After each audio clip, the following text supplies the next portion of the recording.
কবিতা মমতাৰ চিঠি, কবি হেম বৰুৱা, আবৃত্তি নৱনীতা বৰা।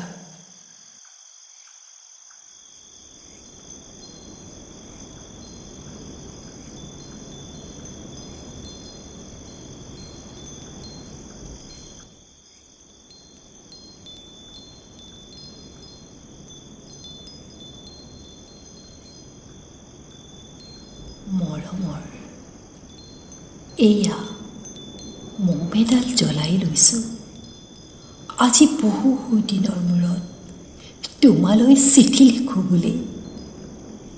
বাহিৰৰ উৰুঙা বতাহ জাক আহি মমডালত কোবাইছে। চাওঁ, খিৰিকীখন জপাই দিওঁ। 7 বছৰৰ আগৰ কথাবোৰ তোমাৰ মনত আছেনে?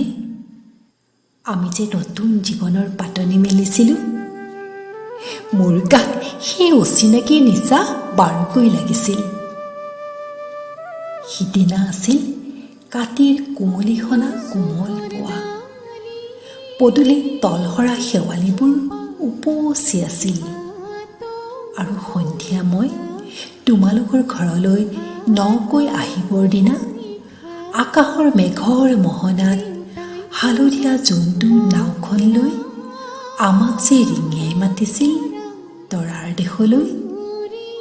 মই লোৱা কঁকালৰ ৰিহাখন লৈ তুমি বাৰু তেনেকৈ কিয় একেথৰে চাইছিলা? মোৰ কেনে লাগিছিল জানা? তুমি যে কোনোবা দূৰ বিদেশৰ স্বপ্নাটোৰ আলোকৰ মানুহ, আৰু মই যে তল সৰা এপাহি শেৱালি। সিদিনা মন সাগৰত মোৰ এৰি অহা আৰু আহি পোৱাৰ অলেখ ঢৌৰ কঁপনি জাগিছিল। তোমাৰ জানো এইবোৰ কথা মনত নাই? আমাৰ দেউতাই যে চিঠি লিখিছিলে, আই তই নতুন ঘৰখনত হাঁহি মাতি থাকিবি। এইবোৰ 7 বছৰৰ আগৰ কথা। মোৰ যেন সকলোবোৰ পুৰাণৰ সাধু যেন লাগে।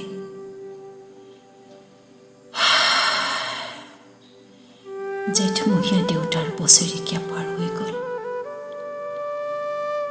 তোমাৰ বাবুলটো এতিয়া বৰটো হৈছে।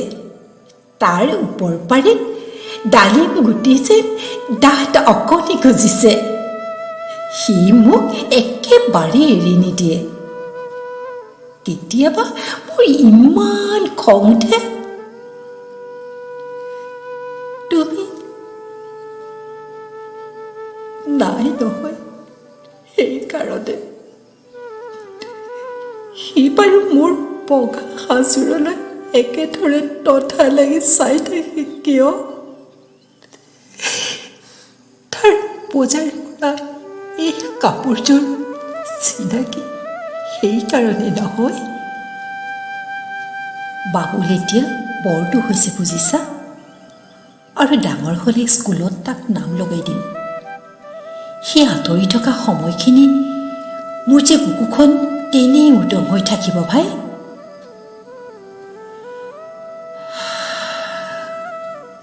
আৰু কি লিখিম, বিশেষ একো নাই। মোৰ এই খবৰ তুমি যিদিনা উভতি আহিবা মোক আগতীয়াকৈ জনাবা দেই। মই ভোগদৈয়েদি ভটিয়াই গৈ বুঢ়া লুইতৰ বুকুৰ পৰা তোমাক ৰিঙিয়াই মাতিম। তুমি সিদিনা উভতি আহিবা, মোক আগতীয়াকৈ জনাবলৈ নাপাহৰিবা দেই। মৰম ল'বা। ইতি তোমাৰ মমতা।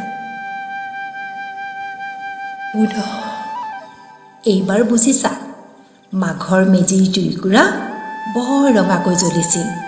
আমাৰ আইতাৰ কলি ছাগলীজনীৰ 2টা পোৱালি জগিছে। এটা সুধ বগা, আনটো পখৰা।